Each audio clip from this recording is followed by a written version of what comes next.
Comment arrêter simplement et naturellement vos grignotages? Bonjour et bienvenue dans cette nouvelle capsule vidéo. Je suis Evelyne, praticienne en médecine ayurvédique. Je suis également nutritionniste en alimentation intégrale et j'accompagne les femmes hypersensibles, très émotionnelles et intuitives à retrouver leur corps idéal.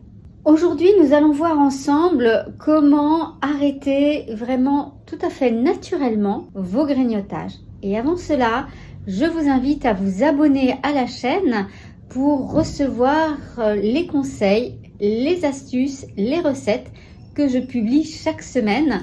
Il vous suffit pour cela donc de cliquer sous le bouton sous la vidéo et d'activer la cloche pour recevoir les notifications. Donc comment vous allez arrêter vos grignotages? Eh bien, la première des choses à faire, ça va être de comprendre les causes qui vous amènent à grignoter. C'est en résolvant ces causes que vous allez résoudre vos grignotages. J'en ai identifié 4. Donc voici ces causes et je vous invite vraiment à prendre des notes pour identifier les vôtres. Ça va vraiment vous aider. La première des causes, eh bien, c'est la fatigue. Quand votre corps est fatigué, ce qui se passe, c'est que de manière assez automatique, vous allez enclencher un processus de lutte entre votre corps physique et votre mental. Votre corps physique, comme il est fatigué, il veut se reposer. Et votre corps mental, lui, il se dit qu'il y a une journée à assumer et donc il va falloir y aller, il va falloir que vous soyez en forme et qu'il va falloir avoir de l'énergie. Et donc ça met en place un système de lutte assez automatique. Votre inconscient va vous amener dans des comportements qui vont être des comportements automatiques pour justement gérer votre fatigue. Soit il va vous amener à manger plus, soit il va vous amener à grignoter. Et souvent, ces grignotages vont être portés sur, par exemple, du sucre ou du sel. Pour une raison bien précise, c'est que le sucre va augmenter votre glycémie, donc vous allez avoir un pic d'énergie très court. Et bien sûr le sel, mais même le gras aussi on va dire, donc les matières grasses vont vous donner également un petit peu d'énergie. Donc tout ça, ça va dépendre un petit peu de votre expérience par rapport à la nourriture. La chose à faire par rapport à la fatigue, bien évidemment, ça va être de ne pas lutter et c'est quelque chose qui n'est pas facile à faire parce que comme vous le comprenez dans cette vidéo, c'est un système qui est installé dans votre subconscient. Vous ne pouvez pas en réalité lutter contre. Donc la meilleure des choses à faire, bien entendu, ça va être de se reposer, ce qui n'est pas forcément facile parce que peut-être que vous avez un emploi du temps qui est extrêmement chargé cette journée-là. Également d'avoir des rituels, d'avoir des choses dans votre vie qui vous permettent d'avoir un sommeil de meilleure qualité, c'est-à-dire d'avoir un sommeil avec une qualité de sommeil beaucoup plus profond qui va vous permettre de récupérer nuit après nuit et donc de récupérer de votre fatigue. La deuxième cause, eh bien, c'est le stress. Alors le stress, c'est vraiment quelque chose de très contemporain. C'est vraiment lié à notre vie moderne et souvent je lis sur les sites internet malheureusement que on dit aux personnes, écoutez, essayez d'éviter le stress. C'est pas vraiment possible en réalité parce que vous avez des contextes extérieurs qui sont difficiles. La seule manière d'éviter d'être dans le stress, et c'est de mettre en place à l'intérieur de vous des processus qui vont vous permettre de plus en plus d'expérimenter la paix intérieure à l'intérieur de vous. Et il y a un moment où ces processus vont prendre le dessus sur les systèmes de stress. Ce qui va se passer, c'est qu'au fil du temps, vous allez vous détacher du poids émotionnel de ces pensées et de ces émotions. Et à ce moment-là, la paix intérieure va commencer à s'installer et au fur et à mesure du temps, vous allez voir que dans les expériences que vous allez vivre dans votre quotidien, des choses qui vous stressaient avant ne vont plus vous stresser. Donc ça, c'est vraiment la deuxième cause. Et dans cette cause, d'ailleurs, j'inclus aussi l'ennui, qui est une forme de stress, qui est un peu plus perverse, je dirais. Mais c'est vrai que quand on s'ennuie, c'est souvent derrière d'autres émotions qui viennent. Donc ça dépend des personnes. Il y a des personnes qui vont se sentir seules, il y a des personnes qui vont se sentir vides, etc. Donc ça, c'est des choses à explorer au cas par cas. La troisième cause, c'est tout ce qui va être de l'ordre de la restriction. Donc ce sont les régimes alimentaires, mais j'inclus aussi tout ce qui va être de l'ordre de la culpabilité par rapport aux aliments. On est aujourd'hui dans une société où si on a quelques kilos de trop, vous avez beaucoup de sites internet, beaucoup de magazines, beaucoup de livres, etc.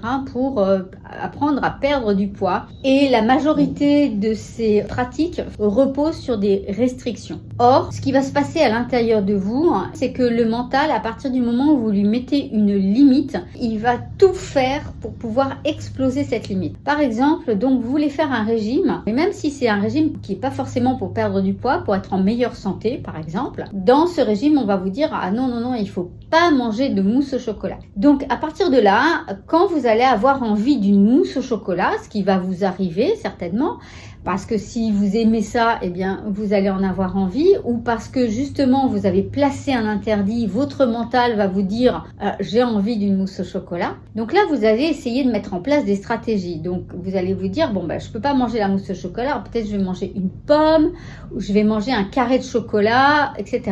Et bien entendu, quand vous allez faire ça, vous n'allez pas être satisfaite parce que vous n'avez toujours pas mangé votre mousse au chocolat. Cette obsession de la mousse au chocolat va revenir et donc c'est comme une lutte intérieure. Et à un moment donné, bien sûr, vous allez craquer et quand vous allez craquer, eh bien, ça va amener tout un tas de comportements et tout un tas de culpabilité aussi par rapport à la nourriture. Ça, c'est un piège. À nouveau, comme pour la fatigue, à nouveau, la seule manière d'en sortir, c'est d'arrêter de lutter. Là, c'est pareil, c'est du cas par cas parce que la façon dont vous êtes rentré dans ces systèmes, la façon dont vous avez mis en place les choses, c'est à partir de cette expérience-là qu'on peut vraiment faire en sorte de vous permettre d'en sortir et d'arrêter de lutter contre toutes ces tentations. Et au contraire, en fait, en ne luttant plus, vous allez retrouver tout à fait naturellement le chemin pour arrêter les grignotages. Et la quatrième cause, c'est l'alimentation elle-même. Quand vous avez une alimentation qui n'est pas physiologique, c'est-à-dire qui ne correspond pas aux besoins de votre corps, ce qui va se produire, c'est qu'au fil du temps, vous allez créer un déséquilibre. Et ce déséquilibre, au début, c'est pas très grave, c'est-à-dire que votre corps, de manière instinctive, il va continuer à vous demander les aliments physiologiques pour vous. Mais au bout d'un moment, si ce déséquilibre devient trop important, eh bien, tous les comportements alimentaires, tous les aliments qui sont déviants, votre corps va vous les demander. Et donc, vous allez continuer, ça va contribuer en permanence à vous demander des choses, des aliments qui sont mauvais ou en tout cas qui vont alimenter ce grignotage. Et quand on revient à une alimentation physiologique, et ça c'est un phénomène tout à fait naturel, il n'y a vraiment aucune lutte, etc. C'est-à-dire c'est le corps, avec l'alimentation physiologique, va revenir dans son équilibre. Et quand il revient dans son équilibre, c'est exactement le même principe de l'équilibre alimentaire chez les animaux. Notre corps fonctionne biologiquement de la même façon. Un animal, il sait quelle est l'alimentation qu'il lui faut. Et quand il est malade, il sait aussi l'alimentation qu'il lui faut. Et tout ça, ce sont des processus naturels que nous avons naturellement dans notre corps à la naissance. Et donc simplement, le travail, c'est de ramener, de vous remettre dans ces processus naturels. Et quand vous vivez ces processus naturels, il n'y a ni grignotage, ni problème de poids, ni problème de quantité à gérer et ni problème de choix d'aliments. Donc, en conclusion, en fonction de là où vous en êtes, en fonction des différentes causes qui vous amènent aujourd'hui à grignoter, eh bien, vous allez pouvoir arrêter le grignotage simplement en traitant ces différentes causes. Alors, peut-être pour vous, il y en a une, peut-être deux, peut-être trois, peut-être quatre. De toute façon, en utilisant ces principes, vous allez pouvoir sortir des grignotages. Pour vous aider à en sortir également, je vous invite à télécharger mon guide de recettes. Vous allez avoir une alimentation qui est physiologique, qui correspond à toutes les constitutions. Ça va aider votre corps à revenir dans un équilibre. Et puis nous, on se retrouve bientôt dans une nouvelle capsule vidéo. Je vous dis à très bientôt.